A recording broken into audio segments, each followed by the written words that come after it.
जय श्री कृष्णा। जय जाहिर वीर गोगा जी महाराज की जय। गोगा चरित्र भादो मास में हम दूसरे दिन सुनेंगे। जय गोगा जी महाराज। अपनी मालिनी के मुख से ऐसे वचन सुनकर माली बोला, भाग्यवान, पहले हमने तुमसे कभी बेईमानी की थी जो अपने को ईमानदार बता रही हो। इस पर मालिन तड़ाक से बोली, जब तुम्हारा ब्याह हुआ था, हमारे माँ बाप ने भी जो रुपया पैसा जेवर दिया था वे तुमने सब जुए और शराब में उड़ा दिए। हमें तब समझ नहीं थी, अब तुम इस इनाम की वही गति करोगे। इस पर माली बोला, क्या रानी बाछल और राजा जेवर सिंह से ये सारी बातें कहोगी? इस पर मालिन बोली, कहूँगी नहीं तो क्या छोड़ दूंगी, वह तभी सारा माल मुझे तुमसे दिलवाएंगे।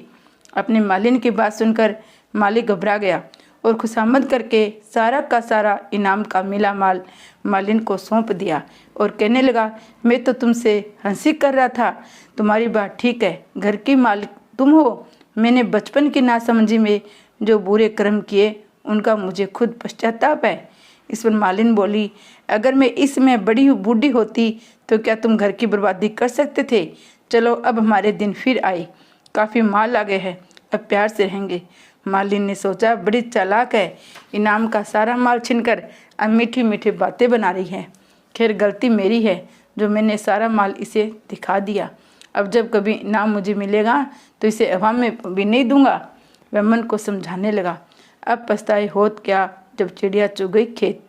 चलो अच्छा हुआ, अगर रानी बाछल व राजा जेवर सिंह के सामने ये फजीता करती तो डूब मरने के सिवाय कोई चारा नहीं था। चलो मुंह दिखाने की जगह तो रह गई। ये अपने मन को तसल्ली दे आराम से माली और मालिन रहने लगे। माली को करके विदा, बाछल खुशी अपार, नंद छबीली को बुलाकर सतिये रखे चार। सतिये रखे चार, मेलों में बजी बधाई, सात सहेली मंगल गावे, ढोलक मंजीर बजाई। ढोलक मंजीर बजाई, खुशी का पार न पावे, मानो लड़का पैदा होने की खुशी बना रहे हैं। पान मिठाई बंडे महल में, गाए गीत लुगाई, सरबिस्काती बजा अतेली, छबिल दे हरसाई। दान दिए रानी बाछल, नंद लिया पल्ला फैलाई, क्या छवि वर्णु महलन की, मुझसे नहीं हुई बढ़ाई। प्यारे भाई बहनों, रानी बाछल आज बहुत प्रसन्न है। गरीब दुखी फकीरों में खूब धन दौलत व मिठाई पकवान बंटवा रही है। राजा जेवर सिंह का इंतजार कर रही है। बाग देखने अपने राजा के संग जाऊंगी और बाग का विवाह कर भंडारे करवाऊंगी। दिन छिपे शाम के वक्त दरबार की समाप्ति पर राजा जेवर सिंह महल में पधारे हैं। रानी बाछल कहती है, रानी जी, हमारे 9 लखे बाग का माली जो डाली फूल फल मेवों को दे गए हैं, क्या हमें खाने को नहीं मिलेंगे? आज हमारे खुशी का दिन है। जैसे बाग में फल आए हैं ऐसे ही भगवान हमारे घर में पुत्र रूपी फल जरूर देगा। दुआ इतनी सुन रानी उठी फूल ने अंग समाये, नीरक सूरत पीव की ने न रहे सुख पाए। ने न रहे सुख पाए ने पल की देरी को नी, डलिए खुद लाए पति आगे धर दीनी। डाल जो कहे सुनो तुम सर के ताज, हमको भारी खुशी प्रेम फल चाखो महाराज। आड़ू आम अलूचे खिरनी रखी अगाड़ी, जब खाने को हाथ बढ़ाया बोली बाछल रानी, पीतम पीतम फल लिया हाथ में, चाकू लिया निकार। हाथ पकड़ रानी कहे, सुनो बलम भरतार। सुनो बलम भरतार ने ये छतरी को भावे, कुंवारे पेड़ कुंवारी शाखाए, कुंवारी मेवा हमने खाए, कुंवारी मेवा हमने खाए। सुनो तुम छत्रधारी, करो बाका भैंस लाए, तुम मानो हमारी। तभी फल खाना अच्छा, जो जाने बच्चा बच्चा है चौघान वंश हमारा। पहले बाका ब्याह रचावे, तब फल लगे सुखारा। प्यारे भाइयों, रानी बाछल के कहने से राजा जेवर सिंह ने फल हाथों से टोकरी में रख दिया, मगर उनकी इच्छा फल खाने की बनी रही। राजा रानी बाछल से कहने लगे, रानी जी, फिर पंडित को बुलाकर ब्याह सुधवाना चाहिए। हमें धन की चिंता नहीं है, चाहे कितना खर्च करो, तुम्हारे सुख में ही हम भी सुखी हैं। धन का सदुपयोग होना कोई बुरी बात नहीं है। इतना सुनते ही रानी बाछल ने अपने पंडित राजा ज्योतिषी को बुलवाने अपनी बांदी को भेज दिया। बांदी रानी बाछल का हुक्म सुन पंडित जी को बुलाने चल पड़ी। छमछम करके बांदी चली, मन अपने में फूल। कोई घड़ी लगी हो, रास्ते में तलवे न लगंदी धूल। तलवे न लगंदी धूल, पंडित घर पहुंच गई। कर पागलापन प्रणाम अपना दीना शीस झुकाए। हाथ जोड़ बोली मूंगा दे बांधी, याद किया है मेलों में पंडित जी वहाँ बने तुम्हारी चांदी। कोई अटका काम जरूरी है, पोथी पन्ना दबा बगल में, चलो मिले गहरी मजदूरी है। सुनो पंडित ज्ञानी कहो वेद की वाणी, हो जाओ माला माल जो खुश हो जाए बाछल रानी। पंडित जी ने बांदी के वचन सुनकर पल भर की देर नहीं की, झटपट स्नान पूजा पाठ कर माथे पर चंदन का तिलक लगाया। राम नाम नामी दुपट्टा कंधे पर रख, धरी पोथी पन्ना बगल में दबाया। शिव शंकर का ध्यान धर, खड़ाऊ पहन, बांदी के पीछे पीछे हो लिए। राजा रानी ने जब डोडी में बांदी व पंडित का बोल सुना तो झटपट दोनों जनों ने हाथ जोड़ प्रणाम कर पंडित को शीश नवाया। पंडित जी ने भी सुखी रहो फूलों फूलों का आशीर्वाद तुरंत दिया। बांदी ने रानी के इशारे से पंडित जी के मोढे पर बिठाया। तब पंडित जी बोले सेव को कैसे याद किया, आप आज्ञा करो। इतनी बात पंडित जी के मुखारबिंद से सुन राजा जेवर सिंह कहने लगे, पुरोहित जी महाराज, हमारे नौलखे बाग में बड़े मीठे मीठे फल मेवा पेड़ों पर लदी खड़ी है। आज हमारे बाग का माली फल फूल मेवा की डाली लाया था। जब हमने फल खाने का हाथ बढ़ाया तब हमारी रानी जी ने अड़चन पैदा कर दी कि पहले हमारे बाग का ब्याह करो फिर फल खाना। इसे हमें फल खाना क्षत्रिय धर्म में निषेध माना गया है। जो कृपा कर कहो क्या ये ठीक है या ये बातें बुढ़िया पुराण की है, मेरे शंका का निवारण करे। इतनी बात राजा जेवर सिंह की सुन पंडित जी ने कहा, हे राजन, रानी की ये बात ठीक है। बुढ़िया पुराण कोई नहीं होता, पुराण तो सिर्फ 18 होते हैं। ये 19वां पुराण बुढ़िया पुराण कहाँ से कूद पड़ा। अब रही बाग के मुहूर्त की बात तो पन्ना देकर ज्योतिष विद्या द्वारा सब बतलाए देता हूँ। गौरी सुद का ध्यान धर के पंडित चतुर सुजान, गिने पोरवे हैं अंगुली के, सवर नथुरों का कर ज्ञान। सवर नथुरों का कर ज्ञान अपने पंचाग को खोला, राहु चंद्रमा का कर विचार, बृहस्पति जी को तोला। राजा सुनो बात हमारी, ग्रह नहीं अनुकूल, जो तुम जाओ बाग में सूखे मेवे फल फूल। सूखे मेवा फल फूल लाओ राओ, तुम मानी बात हमारी, जो ना मानोगे पछताओगे, नाराज है कृष्ण मुरारी। बात वेदों की सच्ची सुखी, बगिया है नौलखी, जहर सम नीर कुएं का, हो जा बात ही समझो पक्की। इतनी बात पंडित जी की सुन राजा जेवर सिंह रानी बाछल दोनों बड़े बेचैन हो गए और पंडित जी से बोले, इसका कोई उपाय भी तो आपके वेद या पन्ने में लिखा होगा। इतनी बात राजा रानी की सुन पंडित भयभीत तो बोला, अपने मन से कहने लगा, ये राजा का मेल है, इनकी उल्टी रीत होती है। राजा जोगी अगन जल न होए किसी की उम्मीद, इनसे बंचकर चलिए थोड़ी पाले प्रीत। ऐसा मन में सोचकर पंडित बोला, उपाय कोई नहीं है। राजा रानी आंखों पर पट्टी बांध कर जाए, बाकी बह का इंतजाम, भोजन भंडारे रे जोनर गाने बजाने का इंतजाम दूसरे लोग करेंगे। आपको मेरी प्रार्थना स्वीकार हो तब आप बेशक ब्याह करवा सकते हो, आपको ब्याह देखना निषेध है। सज्जनों, ये बात राजा रानी के मन को भा गई और भादो बदी नवमियों का शुभ दिन सुझा दिया। ब्याह को बड़ी धूमधाम से तैयारी होने लगी। नाते रिश्तेदारों को न्योते भिजवाए गए, गोती भाइयों को सवार दुड़ाए, बाग में साले साडुओं को देखभाल में तंबू तनवाए गए। दावत का इंतजाम कर गाने बजाने नाच व तमाशों का विशेष प्रबंध था। दिल खोलकर खर्चा हो रहा था। राजा जेवर सिंह के भाई नेवर सिंह व साडू खजांची का काम कर रहे थे। दान दक्षिणा भी वही सबको देते थे, जो भेंट आती थी वही लेते थे। बाग में बड़ा भारी मेला लगा था, जग नौझावर था। ढोल मर्दंग खेल तमाशे की वजह से पूरे नगर में धूम मच गई। राजा ने घोड़े पर सवार हो आंखों पर पट्टी बांधी, रानी बाछल की भी आंखों पर पट्टी बंधवा डोले में बिठवा बाग को चल दिए। चंद मिनटों में बाग के दरवाजे पर जा पहुंचे। राजा देखा आमता नीली घोड़ी पर असवार, दौड़ा माली बाग का खोला फाटक छविदार। खोला फाटक छविदार बाग में पहुंचे राजा रानी, प्यारे जी डेरे तंबू तन गए, प्रजा की हो रही बड़ी हैरानी। राजा रानी की आंख पर रुमाल बांधने का क्या कारण है?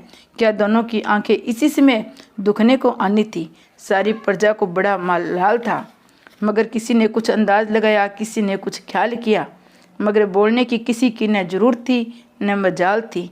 कौन बोल कर ले अपने काजी का जंजाल।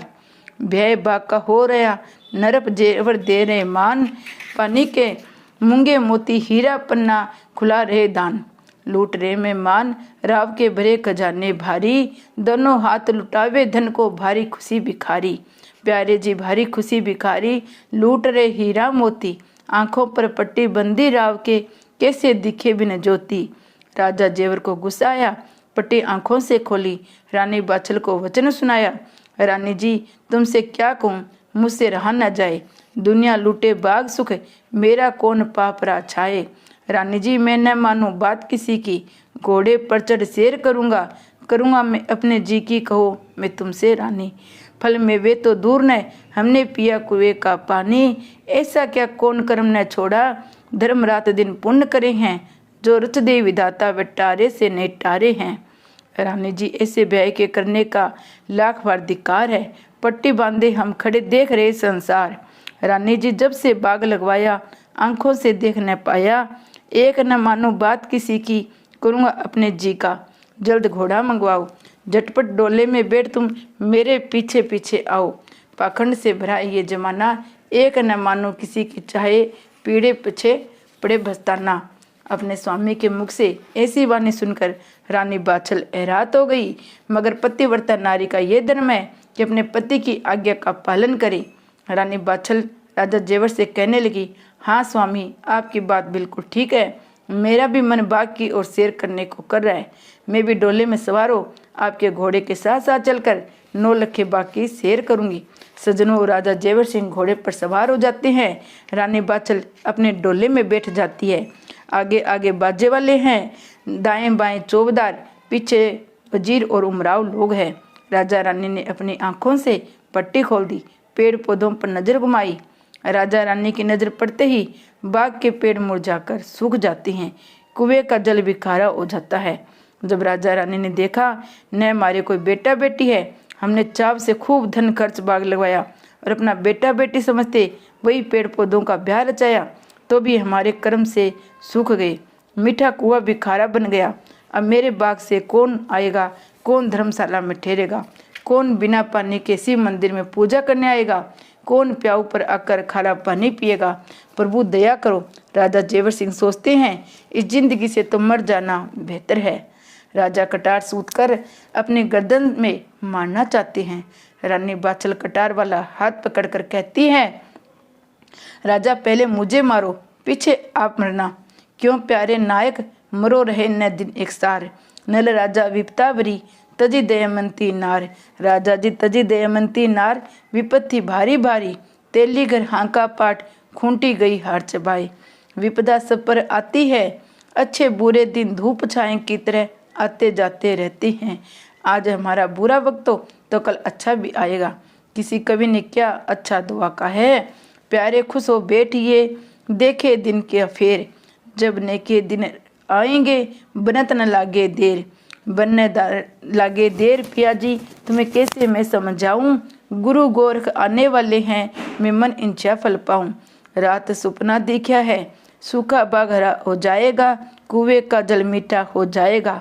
अब मेलों को चलो, मेरा भी जोत जलाने का समय थोड़ी देर में होने वाला है, इसलिए वहाँ अब देर करना ठीक नहीं है। इस प्रकार चतुर रानी बाछल राजा जेवर सिंह को समझा बुझाकर मेलों में लौटा लाई और पचरंग पलंग बिछा आराम करने को कहा। आप गुरु गोरखनाथ जी की जोत प्रज्वलित करने में लग गई। बोलो अटल छत्र की जय, बोलो गुरु गोरखनाथ जी की जय। सजनों मेरे प्यारे मित्रों, रानी बाछल राजा जेवर सिंह को समझा बुझा धीर बंधा मेलों में ले आई, मगर राजा जेवर सिंह जी का मन खट्टा हो चुका था। उन्हें ये दुनिया अच्छी नहीं लग रही थी। वे सोचते थे क्या इसी का नाम दुनिया है, क्या इसी का नाम राजसुख है। मुझे राजा से तो बन के संत महंत योगी सन्यासी लाख दर्जे सुखी है।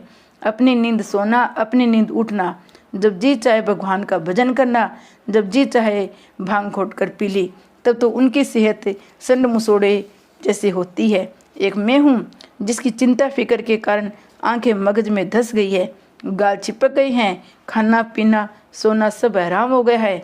अक्सर रात को नींद आती नहीं है। मुझे घर छोड़कर साधु बनने की धुन सर पर सवार हो गई है। फिर सोचने लगे रानी बाछल पर क्या बीतेगी। अगर अपने भाई को राज सौंपता हूँ तो रानी बाछल रो रो कर मर जाएगी और इसका रानीपन मिट्टी में मिल जाएगा। बांदी से भी बुरी दशा इसकी हो जाएगी, क्योंकि मेरे भाई की स्त्री इसकी बहन काछल बड़ी ही धूर्त कपटीन तबीयत की है। वह अपनी बड़ी बहन का सता बर्ताव रानी काछल के साथ कभी नहीं करेगी। इसका अच्छा बर्ताव होने की वजह जरा मुझे भी आस नहीं है, इसलिए रानी बाछल के सिर पर ही ताज रखना मुनासिब है और कुल अख्तियार, फौज, पलटन, राजकाज वगैरह का रानी बाछल को सौंपना चाहिए। मेरी पतिव्रता नारी का स्वभाव दयालु व नरम और मुंसिफ मिजाज की है। वह राजकाज को समझने लायक, पढ़ी लिखी और तीर तमंचा वाली, तलवार चलाने में भी काफ़ी निपुण है। इसके अलावा उसके चेहरे पर तेज भी है। रानी बाछल दुश्मन का मुकाबला करने में भी काफ़ी चतुर है। यही सब ठीक है, क्योंकि किसी कवि ने दुष्टों के लिए ठीक ही कहा है, नीच न छोड़े नीचता, कोटिन करो उपाय, नाग जहरी उगलता, चाहे देखो दूध पिलाए। सज्जनों, राजा जेवर सिंह पलंग पर लेटे लेटे रात भर इसी तरह सोच विचार करते रहे। नींद उन्हें बिल्कुल नहीं आई। सुबह हो गई, दिन निकल गया। राम का नाम लेकर सैया त्याग दी। रानी बाछल भी नहा धोकर नित्य क्रम से निपटकर गुरु गोरखनाथ की जोत प्रज्वलित कर आ गई और हाथ जोड़कर नमस्कार कर अपने पति के चरणों की रज माथे पर लगाई। महाराज जेवर सिंह से बोली, तबीयत का क्या हाल है? आपका चेहरा उदास क्यों है? रात को नींद आई या नहीं? उठो, चिंता छोड़ो, नित्य कर्म से फारिग होकर राम का नाम जप करो और दरबार को जाओ। गुरु गोरखनाथ की कृपा से भगवान सब कष्ट हरेंगे। रानी बाछल के मुख से हमदर्दी भरे वचन सुनकर राजा जी बोले, रानी जी, तुमसे अपने मन की बात कहना चाहते हैं। आशा है तुम मेरे इरादे में विघ्न नहीं डालोगी। पतिव्रता नारी को कष्ट सहकर भी अपने पति के वचन मानने चाहिए। रानी जी, मैं क्या कहूँ, तुम सी त्रिया बांझ, भाई बंस बोली मारे, सुबह चैन न सांझ। सुबह चैन न सांझ रानी जी, पुत्र बिना जग सुना, बोली गोली सी लगे, होए गम दुना। राजपाट को छोड़ बनूं साधु सन्यासी, जपूं प्रभु का नाम छुटे लग 84। वृथा जिद मत करो, हमें दुख दिए विधाता ने। रानी बाछल उनको जवाब देती है, राजा जी, दुखी मन मत करो, ये जगत की रीत। बुरे वक्त के अपने गैर हो, करे न किंचित प्रीत। करे न किंचित प्रीत, राव ये जग बड़ा है, बड़ा खुदगर्जी। राजा जी, दूजा ब्याह करो, आपसे ये हमारी अर्जी। दूजी रानी से हो संतान, हंस हंस उसको गोद खिलाऊंगी। सोतन के बच्चे को ले गोदी, उसकी टहल बजाऊंगी। जय गोगा जी महाराज की जय। जय जाहिर वीर गोगा जी की जय।